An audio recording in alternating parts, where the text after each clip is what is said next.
Right, let's start if that's all right. So, I mean, the first thing I wanted to say was a big thank you to all of the other speakers over the last day and a half. We are getting towards the end now, and we've heard an awful lot of really interesting stuff. I certainly feel that I know a lot more about wind and hurricanes than I did before. But what I wanted to do was really perhaps try and put a lot of what we've already heard into the context of our profession. And I know here we've got some younger professionals, we've got a few people that have been around quite a long time, but hopefully, I can try and put what we've heard into a kind of context. This is something that I've been really kind of thinking about over the last few years, is how our profession is changing, whether we're structural engineers, architects, civil engineers. I'm a civil engineer. And I've been sort of thinking how the profession's changing and really thought that this was a good opportunity to just delve into this a little bit, especially as iStruct is looking at how the profession's going to be in 30 years' time. So I'm going to look back a little bit and also give my thoughts on how things are going to be in the next 30 years. I'm going to put this in the context of kind of global infrastructure. That's very much my background, although I think most of what I'm going to say is very kind of relevant to the broader built environment as well, and to us here in the Caribbean. I should say that my personal background is I said I'm a civil engineer. I was the chief executive of Mott MacDonald, a large consultancy firm, design firm, for many years. I was the chair of the World Economic Forum Infrastructure Group. Nowadays, I do a lot of work with FIDIC, the International Federation of Consulting Engineers, particularly around sustainable infrastructure and decarbonizing infrastructure. I'm going to pick up on the themes of the conference around sustainability, resilience, innovation, and I'm going to refer a lot during the next 20, 30 minutes to climate change. Remembering that the built environment, and this has been mentioned before by Mina this morning, the built environment that all of us use, all of our communities use, is responsible for over half of the world's greenhouse gas emissions. We are part of the problem. We've created a lot of the issues around climate change because of the greenhouse gas emissions, and although we're part of the problem, that sort of means that we're part of the solution as well. We have to be part of the solution. So today I'm going to take a short look at history. I'm going to look at some of today's megatrends and how they all affect all of us. And I'm going to give some thoughts on what all of us can do individually to safeguard our communities, our planet, and our industry going forward. So why do I care about this? And care about it I really do. So both in my day job as a civil engineer, and maybe particularly as that previous role I mentioned as chair of the World Economic Forum Infrastructure Group, it became clear to me that our industry, our profession, is really not responding at pace to the challenges that we face across the globe. Here in the Caribbean, where I worked, I guess for the first time about 35 years ago, these challenges are particularly acute, and especially, as we've heard lots of times, especially those associated with climate change and resilience.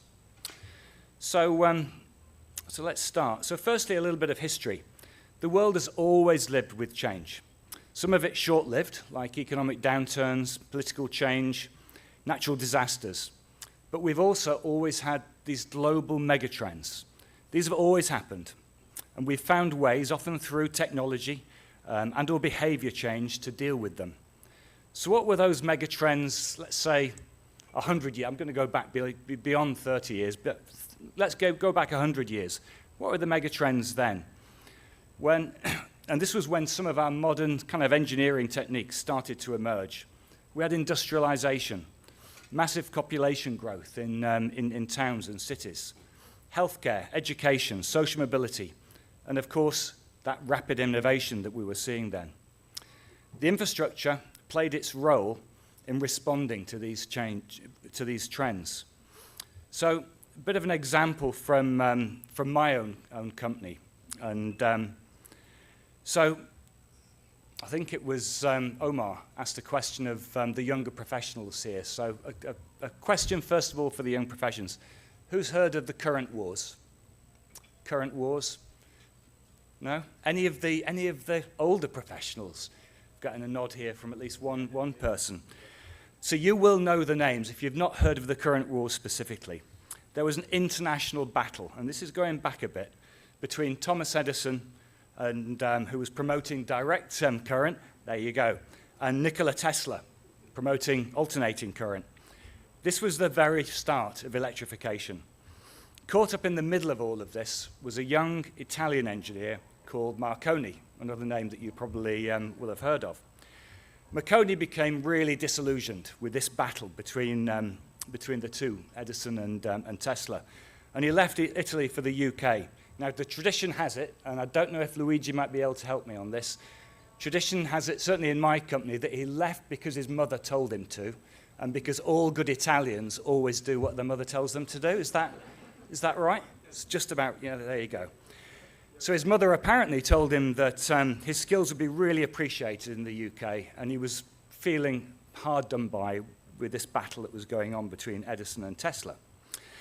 So he went to the UK, but at the point of disembarkation, he was stopped by the customs guys because he had all of this equipment, all of this communication equipment, electrification stuff. And they didn't want to let him through. The then chief engineer of the General Post Office, which was responsible for communications, was called to vouch for Marconi. This was a guy called William Preece, one of the founder members of my company. So it's someone that I hold in with a lot of respect. And there started this lifelong friendship between Marconi and Preece. Preece became his mentor, and they collaborated on lots of things, lots of innovation in the fields of electrification and communication. Preece was also a pioneer. He was responsible for introducing street lighting to London and to Australia. He was, partly through his relationship with Edison, he introduced the telephone to the UK. He actually brought the very first telephone that he gave to Queen Victoria to experiment with. He was also involved in developing the technology that paved the way for transatlantic subsea cables. And his company went on to plan and design generation, electrification, and telecommunications systems around the world, including the Caribbean and right here in Trinidad. In my company and across the industry, this was just one example of our profession's rich heritage of innovation, and of innovation being at the very heart of what we engineers do. Using our ingenuity, which of course is the root of the word engineer, embracing change and using that ingenuity to address the world's greatest problems. So the story of innovation, of course, continued from those early days, with new technology, machinery, construction methods and materials leading the way to the development of railways, tunnels, long-span bridges, tall buildings, dams, hydropower, and the list goes on. And importantly, urban planning emerging to address those issues of population growth, sanitation, and transportation, basically improving the quality of people's lives. And today, that innovation continues. Renewable energy, big data, model-based design, digital twins, sustainable aviation, marine fuels and hydrogen, nature-based solutions, and so on. So I kind of hope that you're getting the message now that innovation and embracing change has always been at the heart of our industry, at the heart of our profession for more than 100 years. And most importantly, it's still at the heart of what we do. It has to be at the heart of what we do. So that's been 100 years of massive change. I believe that we as an infrastructure industry embrace that change. But what can we all learn from this? So let's turn the clock forward a little bit. So what's our world of infrastructure going to look like over the next 30 years? And there are a lot of people in this room here for whom this is going to be a really important question. What are the megatrends that our generation is going to have to deal with?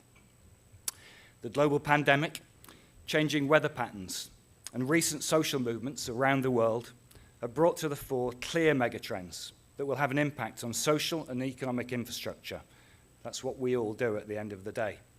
So these include recovery and resilience to future pandemics, the climate emergency and fair and just energy transitioning, climate change-related resilience, we've heard a lot about resilience, social impact and inclusion in response to inequality, shifting global dynamics, and the pace and scale of digitalization and data. The full impact on infrastructure and the built environment may take some time to become clear, but the landscape really is changing, and the pace of that change is accelerating. I heard a university professor a couple of years ago now commenting that the pace of change will never be this slow again. Just think about that for a minute. If we think things are tricky for us at the moment, the pace of change will never be this slow again. So what will each of these trends mean for all of us? Let's look in a little bit more detail. First of all, recovery and resilience to future pandemics. COVID-19 has really exposed vulnerabilities. It's demonstrated that things can change quickly. Businesses can change quickly. Revenues can disappear overnight with disproportionate effects on different sectors and territories. Post-pandemic economies need rebuilding, and it's not always easy. So what can we do about this? What's our learning from this?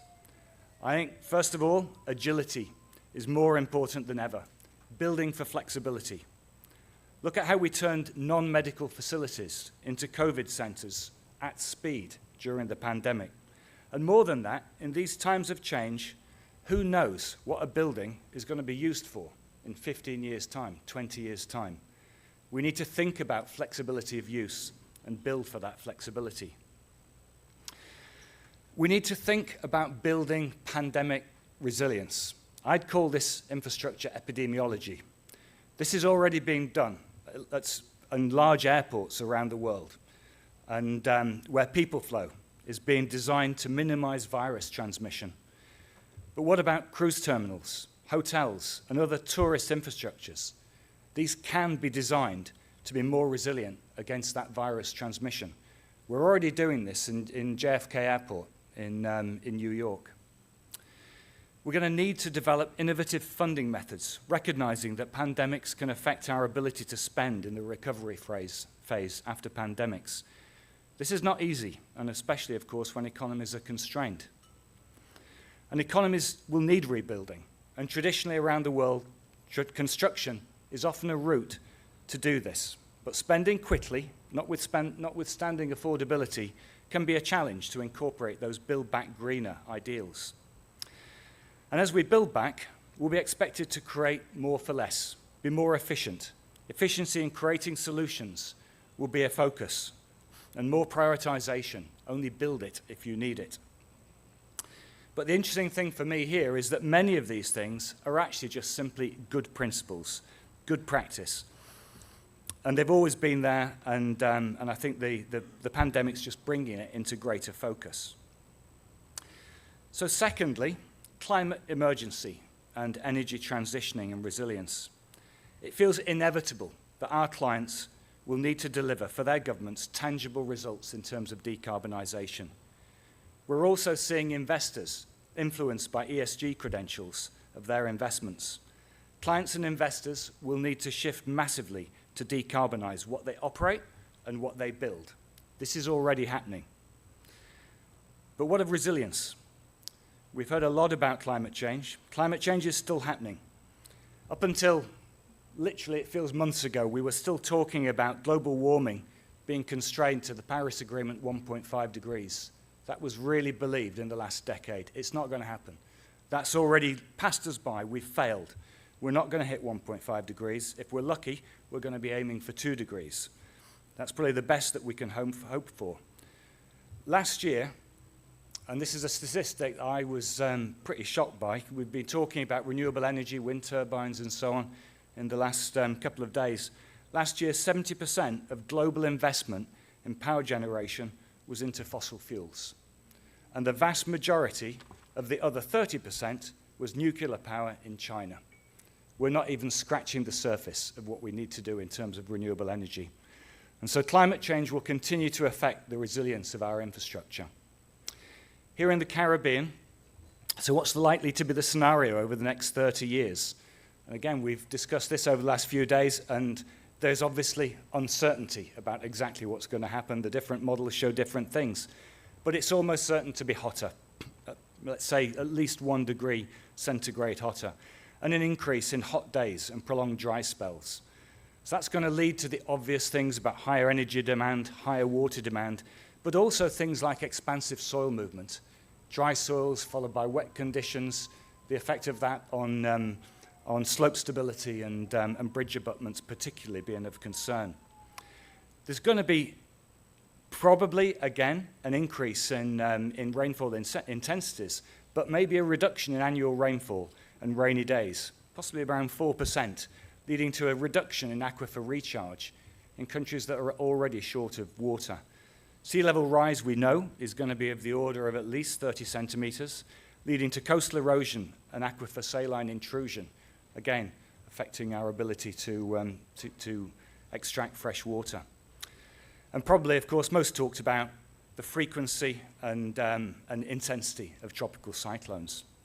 So what should and could be our response? So as a sector, we need to decarbonise our infrastructure and buildings. We need to shift to low carbon energy sources for operation of infrastructure and buildings. Shift to carbon and circularity as key metrics in project planning and evaluation. I think the next 10 years we're really going to see a shift in how we evaluate projects. It's not hopefully just going to be on cost. We're going to have to think about carbon and circularity. We're going to be moving to no or reduce build solutions through better asset knowledge and better asset management. There's going to be more of a need for sponsorship of new energy technologies such as sustainable aviation fuels. Airports around the world are already shifting and they're already committing to becoming net zero as airports. But airlines also are starting to use sustainable aviation fuels. It's pretty typical that an airline that you fly on nowadays across the Atlantic will be 5 or 7% sustainable aviation fuels mixed with the traditional fossil fuel. That flexibility thing again, we need to be flexible. There's still a lot of uncertainty around transport energy and where the source of that energy is going to be and what the demand's going to be.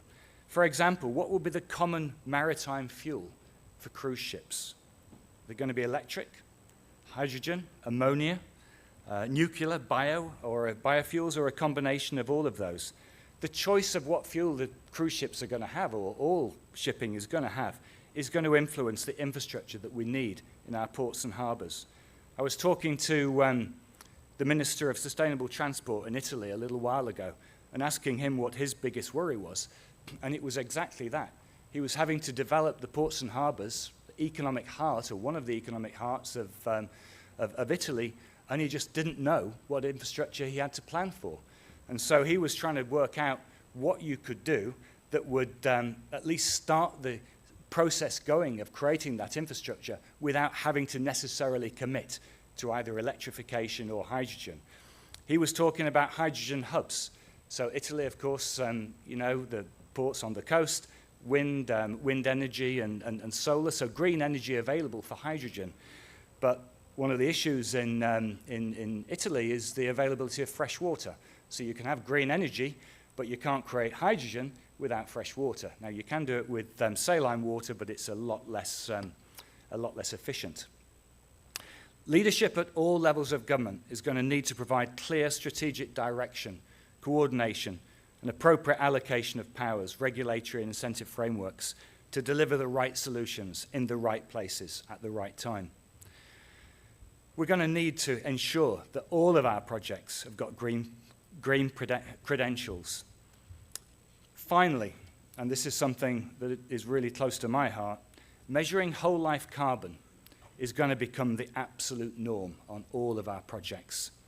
This is starting to kick in already. I've been working with FIDIC now for about a year. I chair a group there that's developing a carbon management framework, which is designed to try and help people who've never really thought about measuring carbon before, don't know where to start. It's a framework that pulls together the literally thousands of things that are out there around measuring carbon and what to do with that carbon measurement on projects, and help people to steer their way through what is a minefield of data and information. I think importantly for all of us is to realize kind of that measuring carbon, it's not just we're not just doing it in order to make sure that our infrastructure has got lower embedded carbon, lower lifetime carbon. It's also a different way of analyzing problems. we tend to look at projects when we're optioneering in terms of cost. Yeah, we work out the cost of the different options, and we work out the economic rate of return and so on, and we come up with a solution. But carbon offers a different way of looking at the same thing. So in the same way you can ascribe cost to a certain element, you can ascribe carbon to that element. By doing it that way, you start to find different sorts of solutions.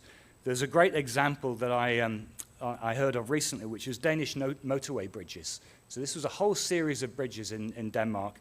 They traditionally used a particular method of construction, following tried and tested design and construction, following tried and tested methods. The reference designs for these bridges was pretty clear. But the guys that were working on this were given a challenge of solving the same problem in terms of moving people from A to B, but for half the amount of carbon. That was the challenge that was given to them. They went away and they looked at the bridge designs, and smart thinking, they came up with different alternatives. They were able to reduce that carbon, embedded carbon in those bridges, by 44% and save about 35% on cost. The important thing for me here being the relationship between cost and carbon. Tony was asking me the other day about this whole thing about, do we do what we do as engineers in terms of climate change, sustainability, because we're altruistic. You know, we do it through the goodness of our hearts.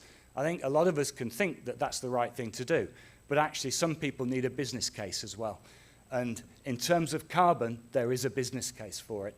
Measure carbon, and you can find different solutions that will reduce not only reduce carbon, but will reduce cost. I'll throw in another example as well, because this is one that I really liked and something that I worked on a few years ago.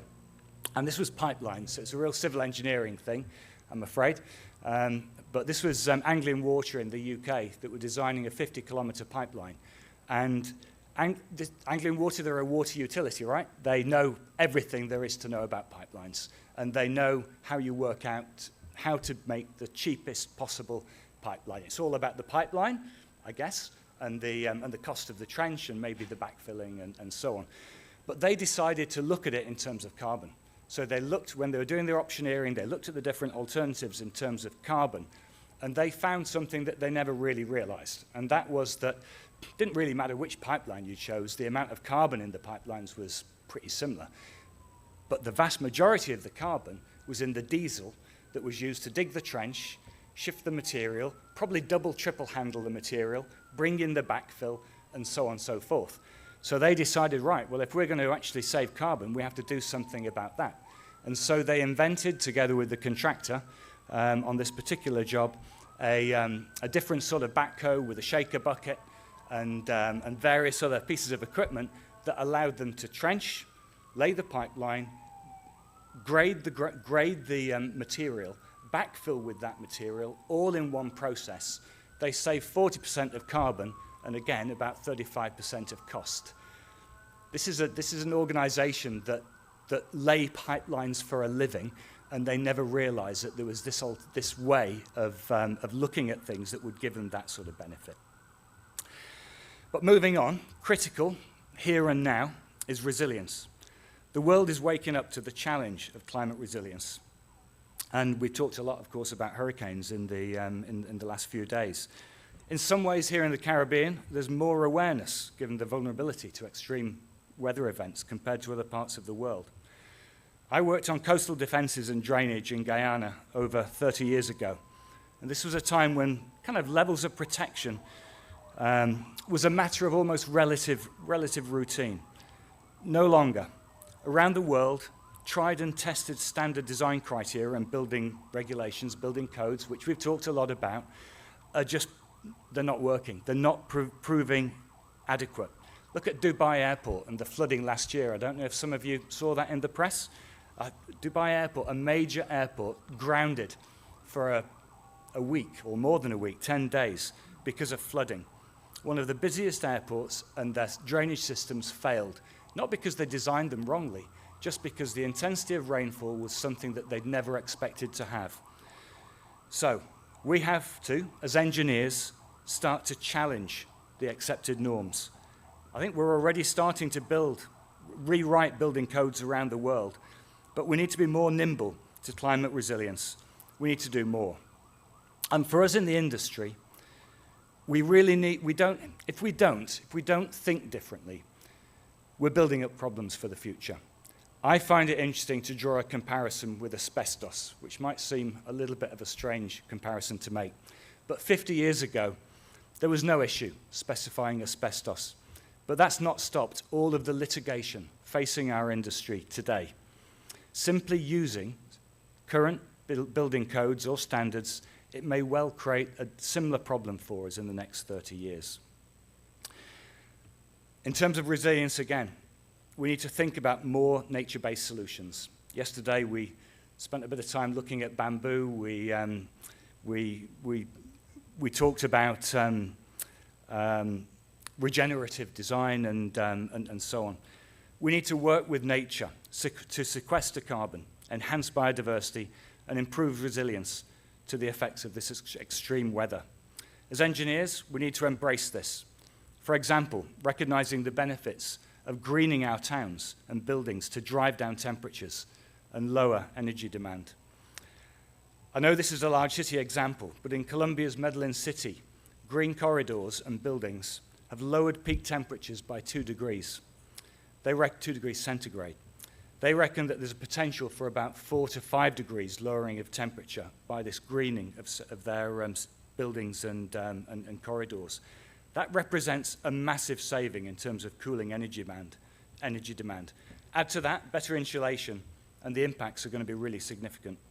Nature-based solutions can also be more suitable for stormwater attenuation to reduce flooding and prevent stormwater infiltration in from sewage systems. Nature can have ways of surprising us too. Considering nature-based solutions can open unexpected solutions, unexpected avenues. Look at how we use, and this is an interesting example, but look at how we used to use manatees in Guyana for cleaning drains and canals. Yeah, strange example to use, but I worked on manatees in Guyana 30 years ago, and I'm afraid I got quite fond of manatees over about a year. But the point being that you don't know where these unexpected things are. Do we use manatees now to keep drains clear? No. I think there might be 1 or 2 left in those canals in Guyana, but we don't think about these things anymore. So climate change, climate resilience will continue to be an issue, with asset protection becoming a priority, especially as many of our assets that are already vulnerable to system failure will face additional pressures due to climate hazards. In this context, we're going to need to start understanding how to prioritize in a cost-efficient way asset maintenance and refurbishment. So moving on again, in terms of these megatrends, social impact and inclusion in response to inequality. Ordinary citizens and their concerns will need to be listened to and acted on.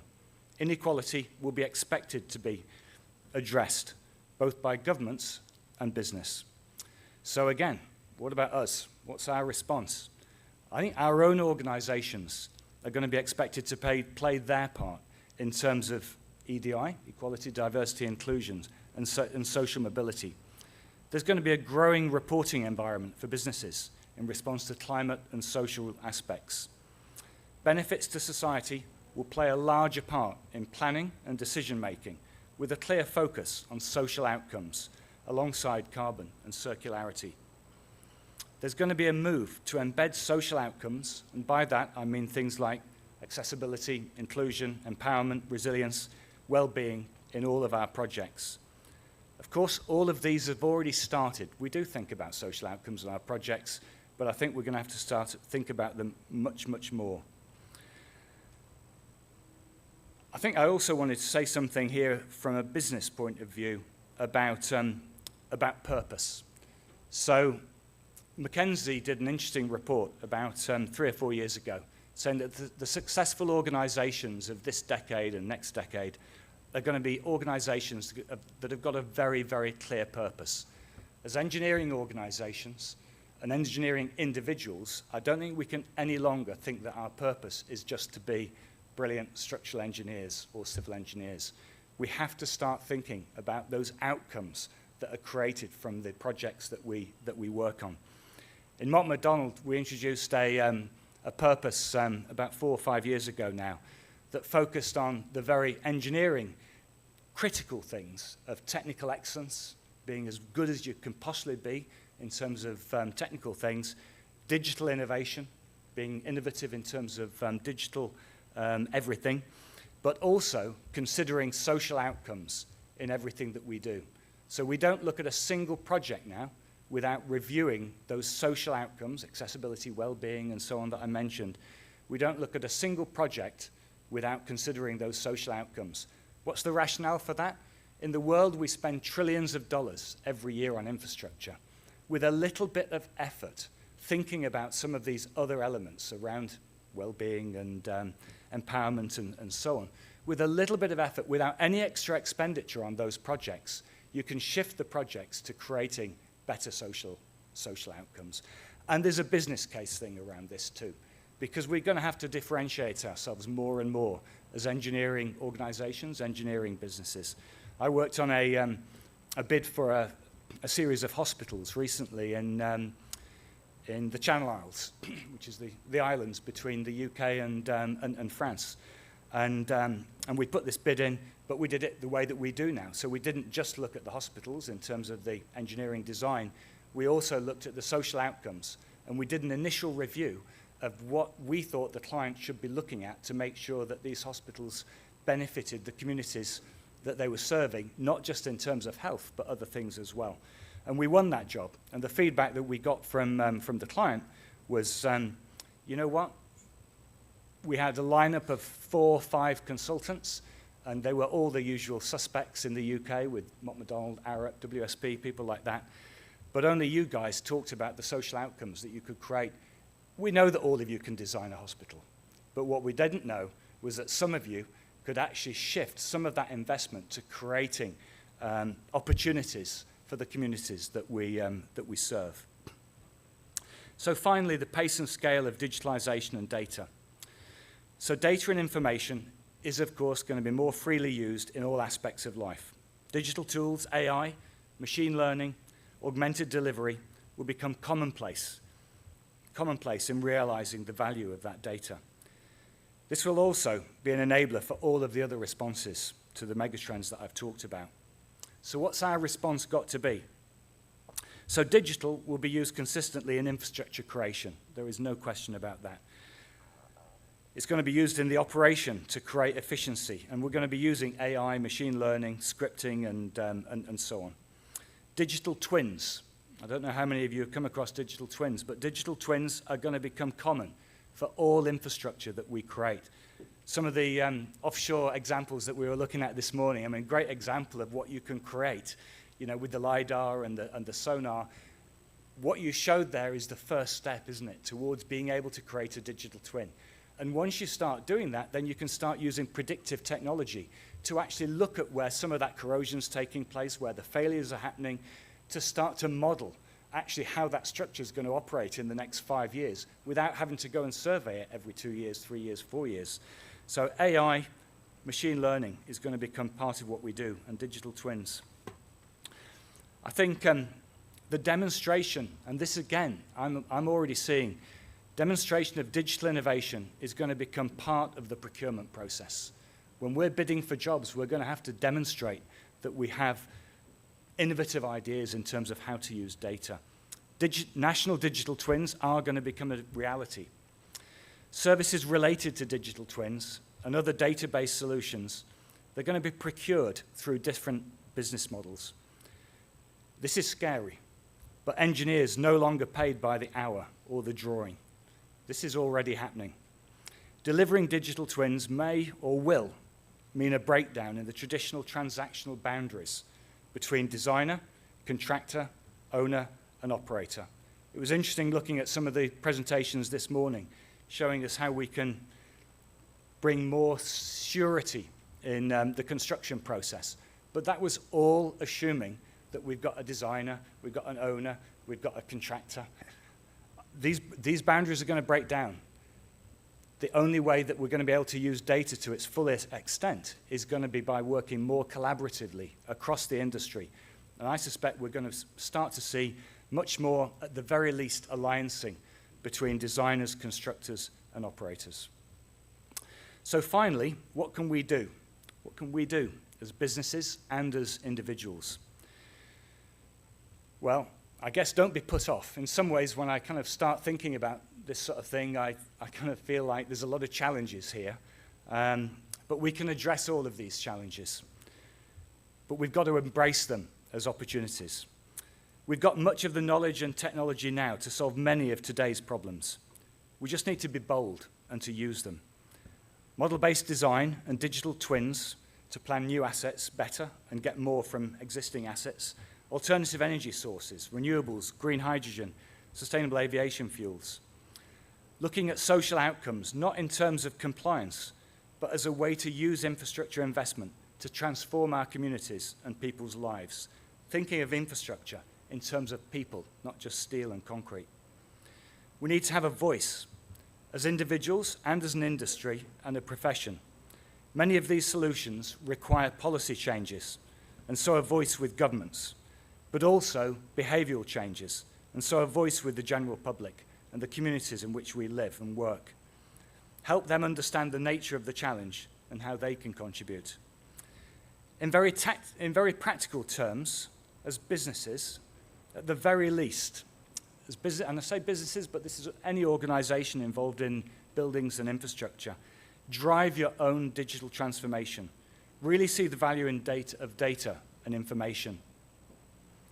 You gather that I think this is really important. Have a very clear purpose. I think the days of having bland visions and missions around organisations and businesses is gone. Have a meaningful purpose, and a meaningful purpose that has social outcomes at its heart. That's good for business at the end of the day, good for our projects, and more, it's actually what our employees want as well. Be clear about your own road to net zero and the road to net zero of the clients that you're working with and how you're going to support those clients. Think about carbon neutrality as a step along that path. I'm not going to go into detail now, but that's something I did in Mott MacDonald. Mott MacDonald's a carbon neutral company, and something that I think changed the way that we think. We're 20,000 people in Mott MacDonald, and it changed the thinking of every one of those individuals, I believe, by becoming carbon neutral.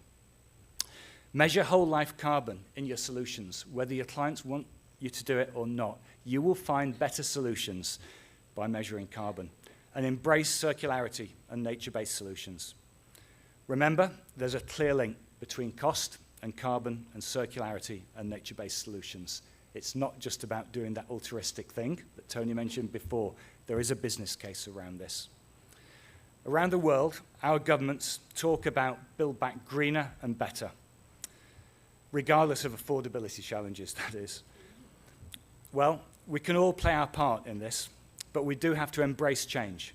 Remember those that did this in the past. In my case, remember people like Marconi and Priest and all the engineers that you can think of that came before. If they could do it, then absolutely, so can we. So there you go. I'm running towards the end now. There are a few thoughts from me. Clearly, not everything that I've talked about applies everywhere and to everyone. But these things are all real, and everything's moving past. I believe this is the next 30 years, and it is already happening. That pace of change will never be that slow again. So get out there and embrace it. Thanks, everyone.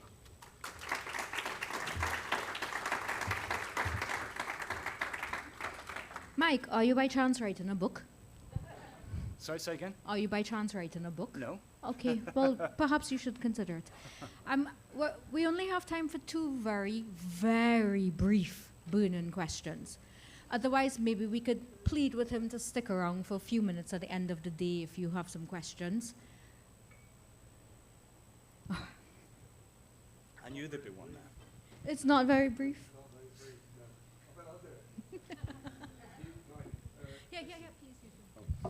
Thank you, Mike. Amazing stuff. There were a couple of things you said. In good practice, you said we've always been doing it, right? And you said, is this working? And also in decarbonising, clients and investors should be decarbonised. and you're saying this is happening. But I want to read you something that I recently took out of the newspaper. BP, Bernard Looney took over BP in 2020 and said BP was going to transform to a net zero energy company by 2050. And last week they announced they were dropping all of these proposals and they were going to invest in new fossil fuels in the Middle East. So can you really say that people are doing it? Are they really? Yeah, well, you know, it's probably a long answer to that as well. I mean, I mentioned before, didn't I, that you know we were massively after Paris, COP in Paris, we were massively enthusiastic about the chances of achieving that 1.5 degree, limiting warming to 1.5 degrees. Now we're not even sure we're going to limit it to 2 degrees. So clearly, we're not doing everything that we need to do. I mentioned about the fact that we're investing far more in fossil fuels still than we're investing in renewables. But look, you know, the good thing is that the world is mixed. So yeah, for sure, we've got a lot of clients that we work with who are starting to think about decarbonising. The investment world is also getting concerned because actually this is not just about the big players like BP or whoever. It's also about people that invest in pension funds. And you know, there has been a real behavioural change around how people think about climate change. So ESG credentials of investments is a real thing now. So I'm a trustee of a pension fund, and we will only allow that pension fund to invest in investments that have got strong ESG credentials. And through that, you know, we are driving change. We've got, you know, this is not necessarily a good example, but one major project that we're working on is High Speed 2. So we're doing one third of High Speed 2 in the UK. And our client there, High Speed 2 Limited, although this is with strong influence from government, challenged the designers and contractors to reduce carbon, embedded carbon, on High Speed 2 by 50% compared to the reference design. The shocking thing is, to all of you as engineers, so this is High Speed 2, some of the best engineers in the world working on this complex project. What do you think happened when they were given the challenge of reducing carbon by 50% compared to the reference design? We didn't surpass it, but we made it. So we achieved that 50% reduction in carbon, and also about 30% reduction in cost. You've probably all read about the cost issues on High Speed 2. So there are organizations out there. I think one of our issues is that, and I mentioned about the importance of governments. Governments, by and large, are still in the space of rhetoric around their net zero challenges. So they're not turning it into targets. But what's happening, whether it's government departments, whether it's the private sector, they're starting to assume that these targets are going to come. You know, that's why Mott MacDonald became carbon neutral and are being serious about this sort of stuff, because we think there are going to be targets. The problem, of course, in the meantime, COVID came along. You know, we had economic issues around the world, so affordability does start to affect politicians' kind of thinking. But no, I think that we're making progress, but it's way too slow.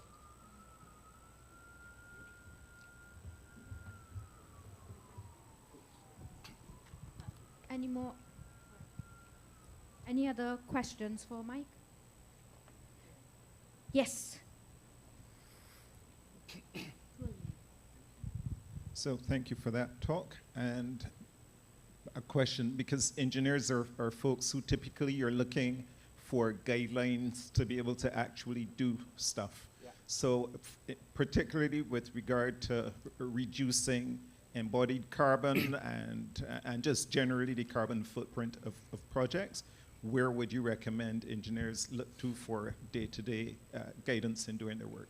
Yeah, so I mean, this is, again, it's part of the problem. There are literally thousands of things out there to give you guidance on how to measure carbon and then what to do with that measurement. I mean, there are things like PAS 2080, which is publicly available specification. PAS 2080, which is it's a sort of UK publication, but that's a useful thing. Actually, within the building world, BREEAM, there are other things in the building sector. There's BREEAM infrastructure as well, which is useful. But at the end of the day, you start where you can start. So the danger with trying to be too prescriptive about measuring carbon is that people come along and they sort of say, well, that's not accurate. How much carbon is in a meters cubed of concrete? Well, it depends where the cement comes from. It depends where the aggregate comes from. Don't worry about that. You can eyeball it. And there's lots of stuff out there in the internet that will help you to do that. Come up with approximate things, and if you do that, and you analyze your structure, whatever it is, we would always define it as trying to find the carbon hotspots. There's almost certainly something. It's like that example that I gave from the pipeline. The hotspot was the diesel. So where's the hotspot in a bridge abutment? Where's the hotspot in whatever it is that you're looking at? You probably don't need accurate baselines in terms of the carbon to do that. So, and I would also say, watch this space in terms of the FIDIC carbon management framework, which we're going to largely have up to beta testing in Q1 next year. And I think I hope that will be a game changer, because can you believe that there is nothing out there that you can find that will actually give you a simple step-by-step guidance on how to go about starting to measure and use carbon on projects. There's a lot of complicated things, like, try reading past 2080. I mean, the guy this morning talked about his 12-page. Have you read past 2080? No, but Mike, iStructE has a carbon calculator. It's free. It's Yes. an Excel. There's a guide. Yeah. It's not that complicated. No, it's not complicated. But you see, people make it complicated. So people will use that. They'll use that carbon calculator, but you still have to figure out what the individual elements are in terms of the amount of CO2.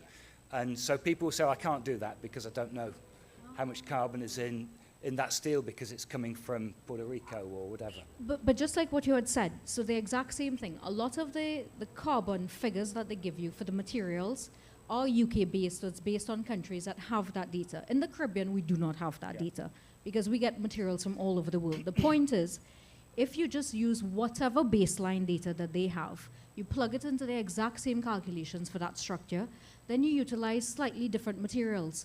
You can determine whether your alternative is going to be a higher carbon or lower carbon, and then you start tweaking and optimizing and reducing, and you find alternatives. And find that hotspot. And Yes, it's and what I was find saying. the hotspot, And use your ingenuity. Use figures from UK, America, whatever it might be. But it doesn't take a massive amount of intellect to be able to figure out how to tweak it for use in this part of the world.